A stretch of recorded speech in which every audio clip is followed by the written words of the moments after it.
Welcome back, ladies and gentlemen. Of course, we are here with the Harbingers and Submode once again. So we do have Dorado this time around. So a nice, clean, pure payload map between the two sides. So it is 1-1. So this will settle the score now on Dorado.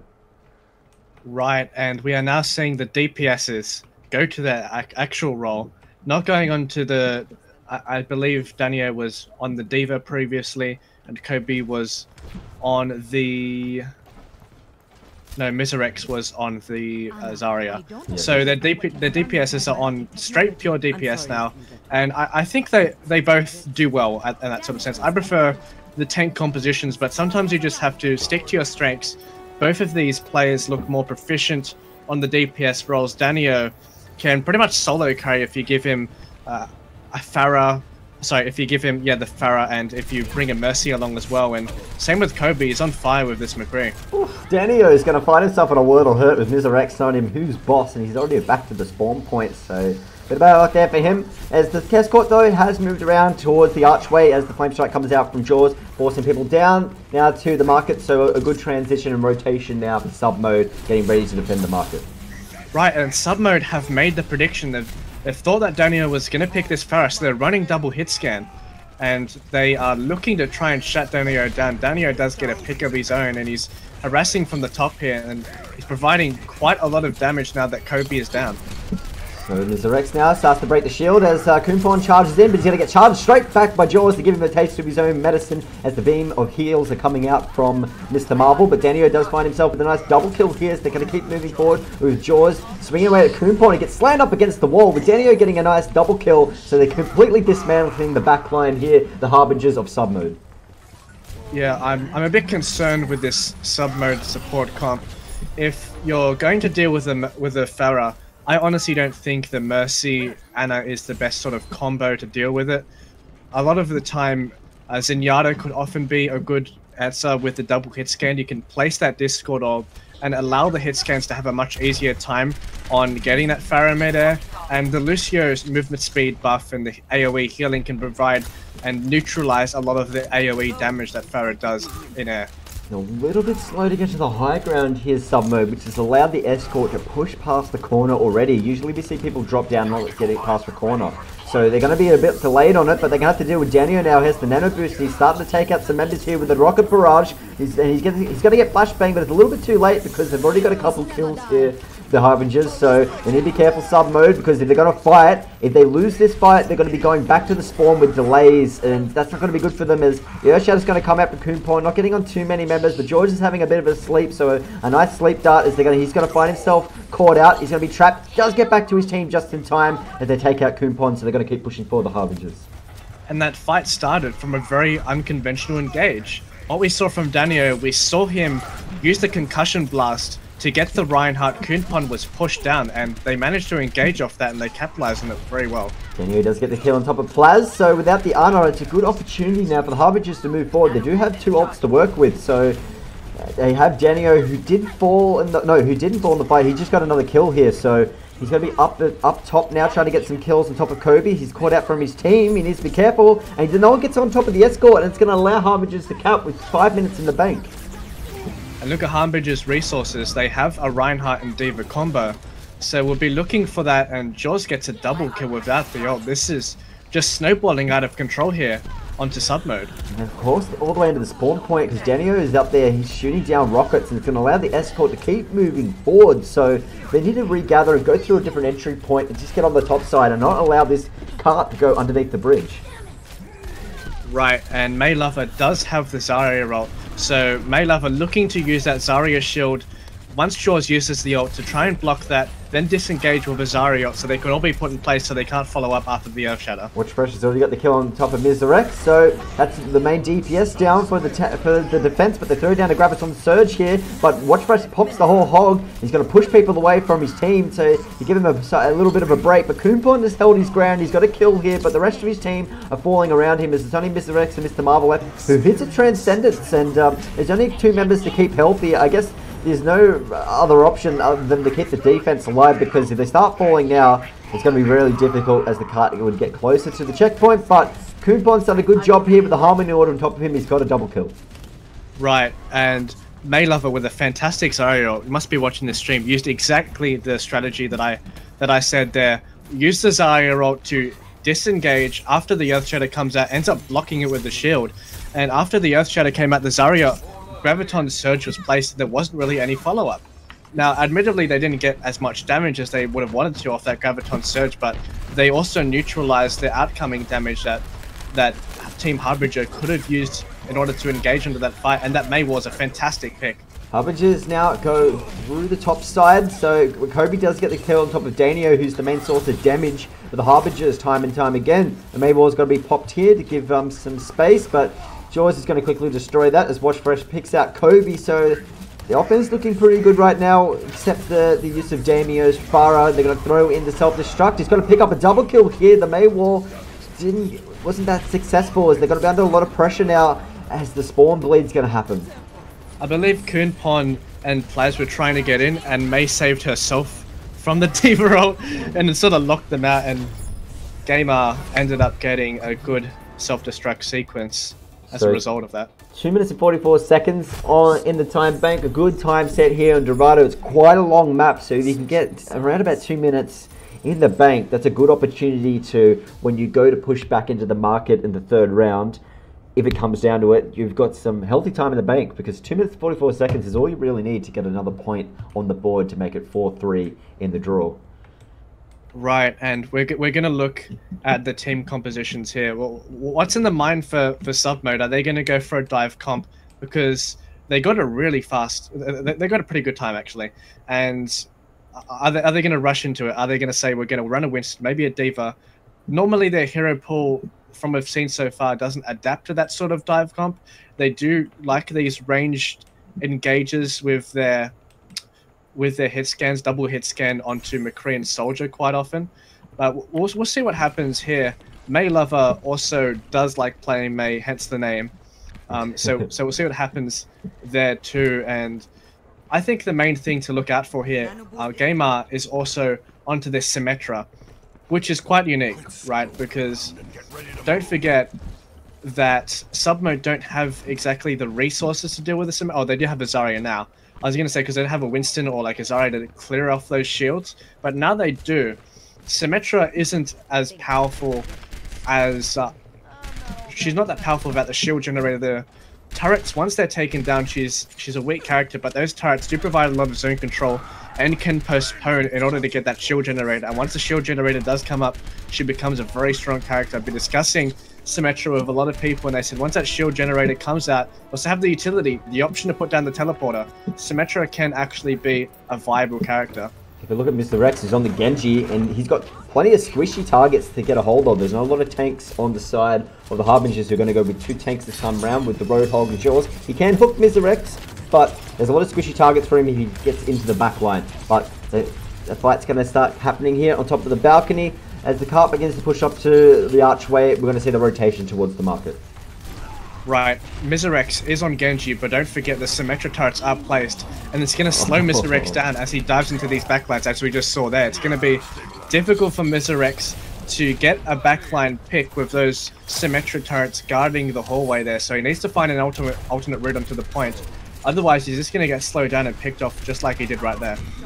So close to dying there, Danio, but he can get the heals back off here. As you see, Geimer, he's almost at 50%, so if he can stay alive a little bit longer and throw up the turrets, which I haven't seen a lot of Symmetras do, is throw a lot of turrets in the entranceway of the spawn point to get like an instant 20 to 30% ult charge. But he's getting a lot right now. As you can see, he's 85%, so he'll have that teleporter function up pretty quickly here. As George is going to charge in, he's going to get taken out of the fight pretty quickly. He can't get back to his team. He's removed now as Watchfresh is the only tank left alive now to start to crack the shield of Kunpon. Geimer has got the teleporter up though, so I can't see where it is on my map. Yep, it's on the far corner. So it will allow a lot of people to get back into the fight, so expect another fight to happen here, Bracket.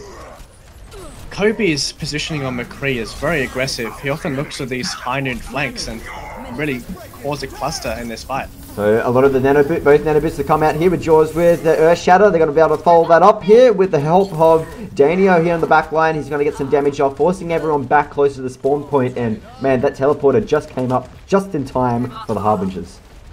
Yeah, the teleporter is so useful. You grant everyone additional health, and you make them a sort of small tank. Not everyone turns into a tank, but the amount of shielding, let's not forget that shielding is a bit of health regen as well. If that does get poked down, shield does have the opportunity to regen, since that's how shielding works in this game. If you do get shot and you're a shielded target, it can regenerate, and that's part of the power that these shields do use, and that's why it's very useful. But now we're seeing a push come in here. Maylover does have the ultimate on Zarya. The hook comes in top of Coupon. He's quite low. They do have to pop the sound barrier and keep him alive. They're going to move forward on top of the checkpoint here in the marketplace, but Jaws is there to charge Maylover 69 as he's kept back alive though. He's moved back to his team as Miserex hits the whole hog to move back inside the checkpoint. As the Symmetry Shield comes out, but Kobe has killed Gaima's teleporter, so there's a good opportunity now for everyone to start regrouping and use their 3 ultimate advantage here. Yeah, great job from Kobe. We've already seen him play Tracer quite a few times, so he's utilizing his strength here, playing a hero that he's comfortable with, and using it to its full effect, getting that teleporter. And here's the tactical visor for Danio. Has found himself a pretty good position here. He's going to catch out Mr. Marvel, and he's looking for more support since he's found himself flanking on the other side now as the checkpoint's going to... card's going to keep getting pushed forward here, so... Danio, he did get himself in a good position, but the rest of his team got caught out, and now it's 3 minutes and 3 minutes and 12 seconds in the bank. They still got some time to push here onto the second checkpoint. Yeah, too many bodies on the point there for Danio to really take advantage of that tactical visor at the back. A lot of big health pulls in this tank meta. It's very hard to shred with that soldier ult with that the nano boost. And when your whole team's dead and you don't have anything to buff him up, it's really hard. No, Mr. Rex gets the hook on Danio pretty close in that fight. They went at the Soldier 76 as they choose to jump down and engage here. As Maylover is trying to start breaking that shield of Jaws, I believe, but who's going to move back here? So they're not going to choose to fight as Watchfresh is caught out as well. So this is not looking good for the defense already. Yeah, Watchfresh just fell off there. And really unfortunate. Miserex getting about 3 hooks in a row there as well, so doing a good job as he just misses one, I'm sorry. Danio's back here on the top side, so they still haven't jumped down here. Oh, no, a couple of members there, but Danio's a little bit too late to go with his Reinhardt. He's going to get hooked because of it, and the sound barrier's been popped here for the defense, but they had to deal with a nano boosted Roadhog with a whole hog who's just helping dismantle people and displace, as Jaws is quite low. He's been shot in the back, and Full Metal's not there to be able to help heal him. And there's Urshad's going to come out for Kumpon. So a lot of ultimates here for Submode that I don't feel is necessary because they're already going to... No! Maybe it is necessary because the fight's been turned back around. Whew, well, a lot to talk about in that fight. The Reinhardt ult from Kumpon, I think he used it twice in that fight. Which was quite incredible. The amount of value that was out of that Earth Shadow probably wasn't really necessary in the end, to be honest there. But... I thought Miserex with that whole hog nano boost did a good job on getting Jaws out of the fight, but they managed to get a lot of damage there. Danio doing a lot of damage in the backline with Gamer, and they do a great skirmish as a result of it. Miserex has to open up the kill with Jaws here as Danio's got the tactical visor happening now. He's trying to get some kills down on the members. He's just shooting above the shield here, and he's going to start killing Kobe. A beautiful helix grade takes him out, and they're still fighting on top of the escort here. And you can see Danio, he's uncontested now, just landing shot after shot on members of Submode who have no response here. And he's got the nano boost here to finish the fight, but he finds himself inside a Graviton Surge. He's going to be taken out by Maylover 69 as Kumpon gets the kill on top of Jaws as well. So the fight is going back in the favor of Submode now. That Graviton Surge from Maylover was really weird. I think only hit Danio, just went for the one person, but the Roadhog ult does come out here and it's pushing a lot of the team back, looking to stall for the point. And they haven't killed any members of Submode. They're starting to regather in numbers now, but they do have Jaws' shield to stop Miserex whole hog. The Spider Grenade has been landed here by Plaz, and this is actually going to be the last fight of the match now, or well, unless they cap, which is they have to pop everything here as Kobe's going to be hooked point blank and not going to be able to use that nano boost, but he did get a double kill, but that's going to be about it for him as the fight's still going to happen now on top of the escort. Jaws lands an Earth Shatter. Mr. Marvel pops the sound barrier to keep everyone alive through the Earth Shatter, so everyone's going to keep moving forward now for the offense, and they're going to cap here with 1 minute and 28 seconds in the bank. Cutting it close on overtime here.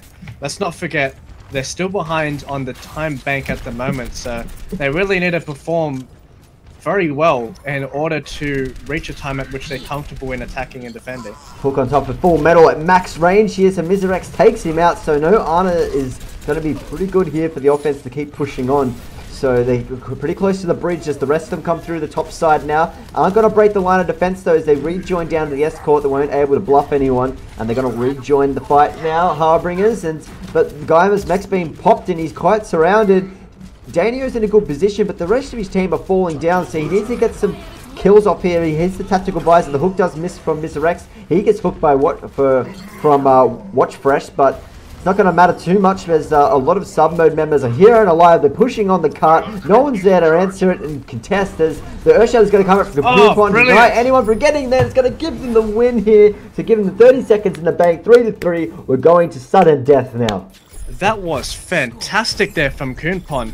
If that Earthshadow didn't land, very well could have been the end of the game. That was clutch. Landing, I think, a 3 or 4 man Earthshadow, making the Reinhardt. I think Jaws was charging in there as well, so interrupting that cast animation and giving their team a spot at trying to win this match. We just need to get a pause happening here. I believe it is Control Shift Plus.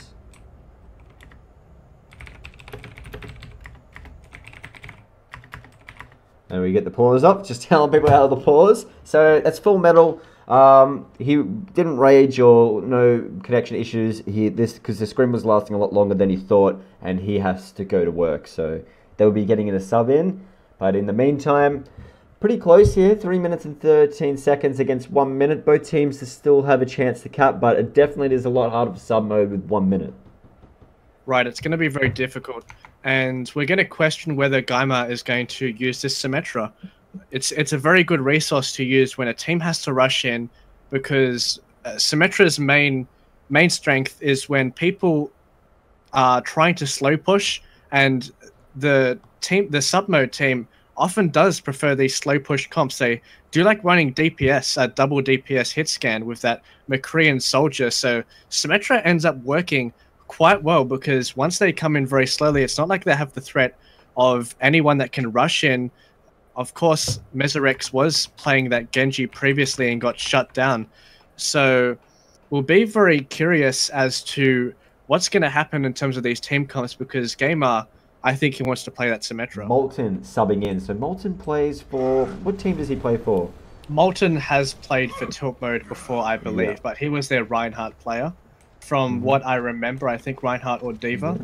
So I think he is familiar with some of the players here, but I'm not sure if support necessarily does well with his hero pool. But I'm pretty sure they're familiar in terms of personalities and stuff like that. It definitely will. Well, he's playing Lucio, so Lucio is like, it's the bread and butter of Overwatch. I think anyone can really play Lucio, and if you mend well with them in terms of your personality and stuff, I think that should be all right. So Molten, I think he must have been watching the stream, because I saw him in there before. So he's like, okay, they need a sub. I'm gonna go. I'll PM and then get in. So big shout out to Molten for subbing here and being able to resume this scrim, because I really wanted to see the outcome. It's a bit of a shame that Full Metal's not here, so because it's quite a close contest between these two guys. They had one match each, and now we're on Dorado, and this is going to be the decider, and we're all into sudden death now with 3-3 deadlock. Cart's going to get there, Jaws is going to get cooked in, but there's a product grenade to keep him healthy. But Maylover 69 is sitting here on the top side. He's getting a lot of damage down now. He's going to get right in the mix of things now. And Guymer's, he's going to get a double kill though. So he's doing a good job here on Diva, forcing people back to the spawn point. The hook's going to come onto Maylover 69. He can quickly get away, but man, time is not on the side of Submode. You need to regroup and regather and get back to that escort. They have that Mercy Res, so they'll be looking to all go on point at the same time, get a collapse, get that resurrection. And the kill's going to come out here, and Damio's going to have the tactical buys, nice and early here, double kill, denying anyone get there, and that's going to be a nice early defense. They don't have far to push here, the Harbingers.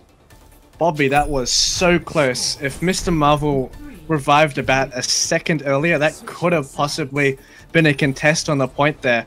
They did have the numbers advantage, though, in terms of Team Harbingers. I think they had more members on point, but that resurrection, that was ridiculously close, and that must have been a cause of heartache in that sort of scenario. But now they have a task of defending this squad. Let's see what's happening. Miserex has that golden gun on Bastion, so he's quite confident with his Bastion, and he's done well with it in the past. So, and Kobe is onto the Mei as well. So they're looking for a full defense strat here, looking for a pick with this Mei, and capitalizing on it with the high damage of Bastion. Now the problem is, once these heroes do get dove on, once they do get picked off, they're very slow and immobile, so they can't get back to the point very quickly, and they're often very ultimate reliant.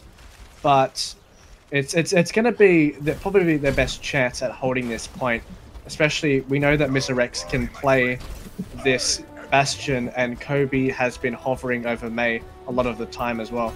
Well, Miserex better know how to play Bastion. He's going to buy a goddamn golden gun for him. He's the only person I know that has a Bastion golden gun. It's depressing. So, yeah, it is depressing. And that's why he has the RIP, because he's dead inside. He's got the grave, the grave skin, and he's using the golden gun. So you deserve to be a grave, mate, for having that goddamn golden gun. That's 300 competitive points, 3,000 spent on that goddamn thing. But he gets a kill on top of Dania, so a good start here for Submode. So the Mei wall's going to come up, which is actually going to deny Bastion getting some kills down. He's picked up 3 kills already, so a nice defensive start here for Submode. Well, they've managed to surprise them, and Miserex of this Bastion, we saw him previously. Miserex is very sneaky. He changes position every time a push is initiated, and now they look like they're putting the Reinhardt shield in front as well, and the payload's slowly pushing. So this worked out for Hollywood was Miserex with the Bastion, which has helped them with their success in getting the win there. So Harbingers are probably like, oh god, not this Bastion again, I have to deal with this goddamn cheese pick. But either way, they had to do it. They've still got 2 minutes on the clock, so it's still plenty of time to get a win here. Look at where they're going though, Bobby. This is a full throttle flank, and they're looking to jump down on top of them. Yeah, they're going to look for that sneaky Bastion as they've jumped on top of the point, but they're right in his face. They've got the defense matrix here for Geimer. He's quite low. They have successfully killed Mr. X, so he's going to be dismantled, thrown back to the point now. So they're very close to capping here, as you can kind of see the rectangle, but it's on a slope, so it's quite hard to see. It's a little bit faded. And everyone's going to start contesting on top of the escort. But Kobe gets a double kill here with the Mei, but the Nano Biscuit on top of Warfresh. He's been frozen solid. The Bliss is going to come out from Kobe, but no one's there to contest the escort. And that's going to be the win for the Harbingers, so they end up taking away the scrims score 2 matches to 1. Congratulations, they've won pretty much all their maps tonight. Yeah, very good job. It was a pretty close match, and that was a really good strategy. They all sped boost at the top, getting a fantastic flank, and they ended up getting that Reinhardt charge, neutralizing the enemy Reinhardt, and Miserex didn't have enough time to set up. They were all on top of his head, and he couldn't get the range damage that he was looking for. Let's all start shaming Miserex now in Twitch chat. Let's spam some shames as we see this filthy Bastion with a golden gun, with a grave skin, and he deserves to lose if he's playing Bastion. I'm just going to be real. No, I'm just kidding. No, shout out for being creative and playing something different. But